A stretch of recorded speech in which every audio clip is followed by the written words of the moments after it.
Bu videoni qarovchilarga salom. Albatta bilasizlar, endi to'tarcha informatsiya internetda aziz chag'ishtirmacha rus tilini qaraganda 100 topar kemrakdir. Ammo Rafil Salahiddin degan kishi yasagan videoni ko'rganim bor edi menim. Onun сөйләү ta'siri kirib ketdi benim сөйләшүемә. Минем исемем Корбанов Динар. Аннары bir көнне ЕГЭ әзерләү буенча урысча видео күрдем дигән, мәйтәм. Менә шундый видео сыра була бит дип. Аннары соң менә бу искә төште дигән менә проблема. Күп кеше яза урыс хәрефләр белән.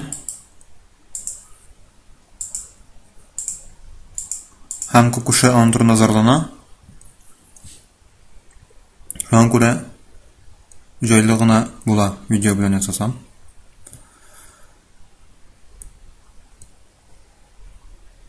Ничек истәргә татар клавиатурасын. Гадәттә кешенең торганы андый английский, русский. Ул шунда кирип, шушының көйләнешенә кирип, татар телен куярга өйрәнәме шунда? Мәктәптә куеп буланы. Бу язуны. Аннары уң кнопка белән керәсезләр, басасызлар шуның өстенә. Сол кнопка белән менә бу параметрны язуга басасыз.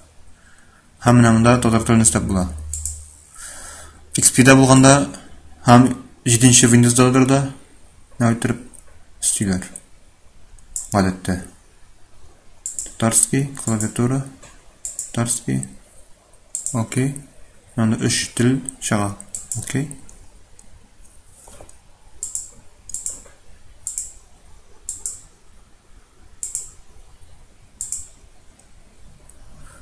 Вот теперь зазываем надо.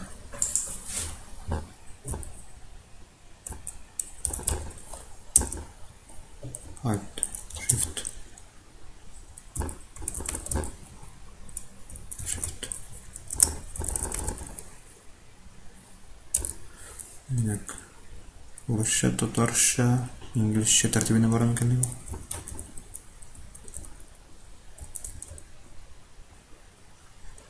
Тәвлаш. Урысча язганда инглизчә күчәсегез килсә, сезгә аңлайсыз булып чыга. Alt Shift кай тапкыр басасы булып чыга икән. Һәм күрә күп кеше бу системаны яратмый.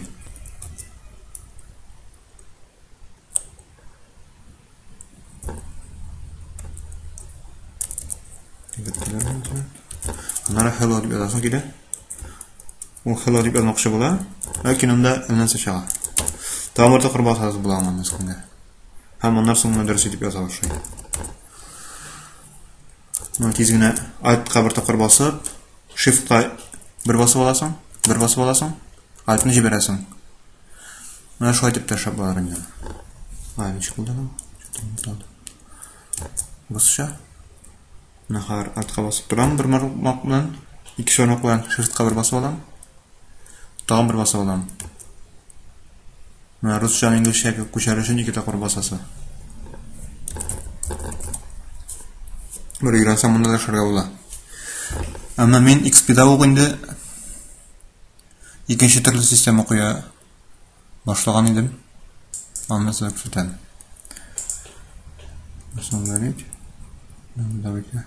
XP-дә монда клавиатурага басып, давайте кирсәң, сразу клавиатура өстәгә күчәй, ә монда ул алайтмый. Монда менә сышаныкын чыгара һәм тегендә бассагыз да шул сышаныкын чыгара. Монда любойны бассаң да барыбер, һәм монда матай итеп табарга кирәк. Урыскины һәм менә урыс теленә сөйләрем татар клавиатурасын.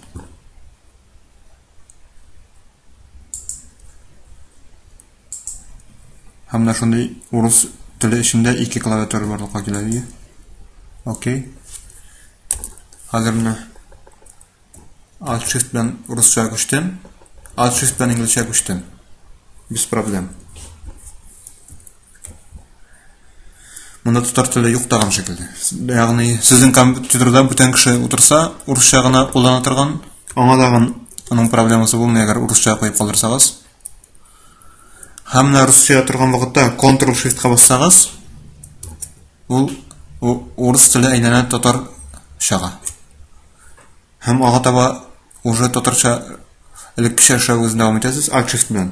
Alt shift İngiliz tili var bunda, ha mınamında var tatar tili. Urus tili bunda yok. Ha. Ctrl shift bilen ana geri uruşa köşürükte bula. Ne har yazıp? S ne?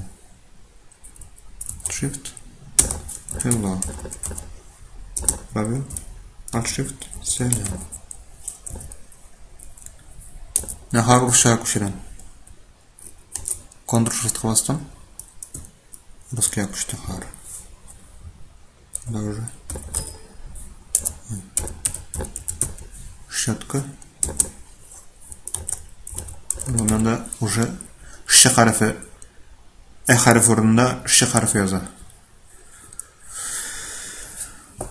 Tatar harflerin koyla орнашканын мынаны карый аласыз шаксыз. Все программы стандартные, специальные возможности, экранная клавиатура.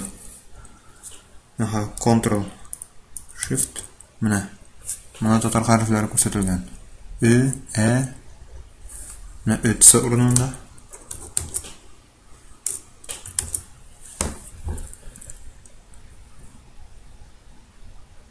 Ondan so'ng tam bir mumkinlik bor.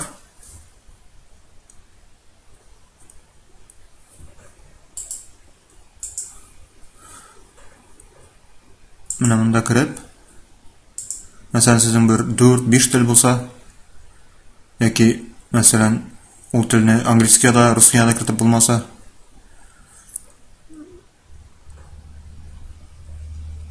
mumkin изменить сочетание клавиш. Ctrl 1, Ctrl 0. Ne shunday klavishlar qo'yib bo'ladi. Hamma narsani yodlaysiz endi. Mesela Ctrl 1 İngiliz tili, Ctrl 2. Mesela Ctrl 1 tatar tili, Ctrl 2 Rus tili, Ctrl 3 İngiliz tili deb qo'ysangiz bo'ladi.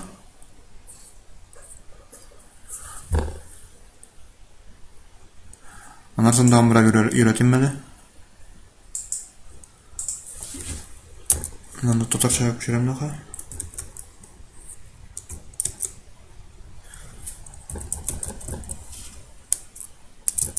Tatar tilinde ş harfi kerak bo'la qo'y vaqtda. Unda mana shuni yozmay, ani yoza.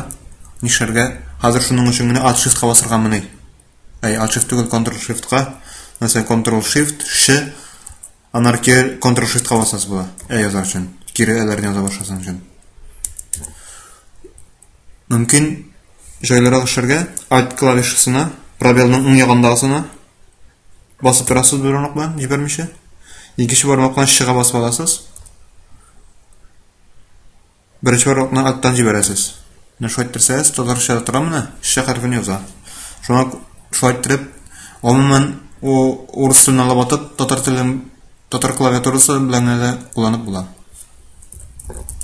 U zo'r shuni yozish uchun alt shift sh. Alt shift sh. Ablayalım sağ Shift bilan sağlayacak. Şunun bilan video tamam.